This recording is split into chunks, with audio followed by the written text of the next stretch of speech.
Welcome everyone, another great edition of a Dev Diary. These months we've been incredibly busy as usual, revamping the game, adding functionalities to make the game even more unique. Let me show you what we've been up to. Hopefully you can hear me a lot better thanks to a new mic. As usual, a minor face wash. We changed the shaders and the way the light interacts with the environment.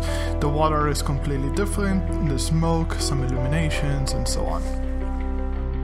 There can't be a new update without new models. You can see the regional office, the home goods and electronics factory and the new copper mine to help with the new industry. Boats are a great addition to the game in terms of logistic.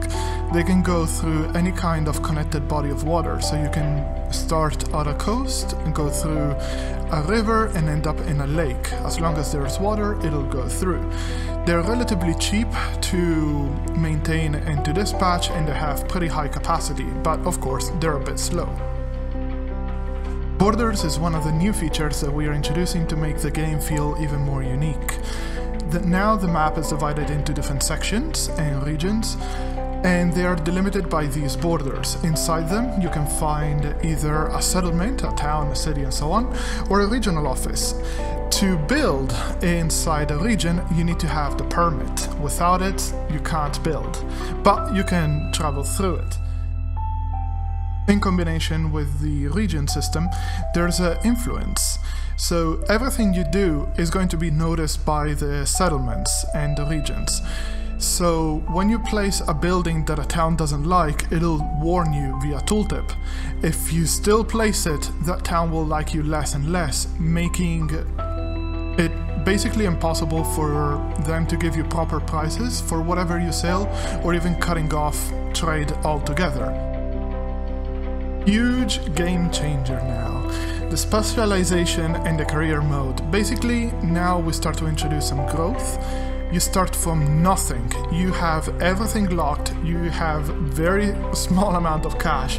So you need to choose how you're going to play. There's just 4 specializations for now. That we are going to add another few in the future. So depending on what you want to focus on, either gathering or industry or logistics, you can focus on that and you get more points to unlock buildings and mechanics into that specialization. Now, because there's not enough new stuff in this update, we also added a new industry, which is the home goods and electronics. Basically, super early 20th century stuff like radiators, stovetops, and even radios are going to be produced in the game, but keep in mind it's a huge investment to start in this industry because almost everything is considered a luxury. Not everybody had a radio in the 30s. With a new industry, of course, there has to be a new resource, so we also added copper.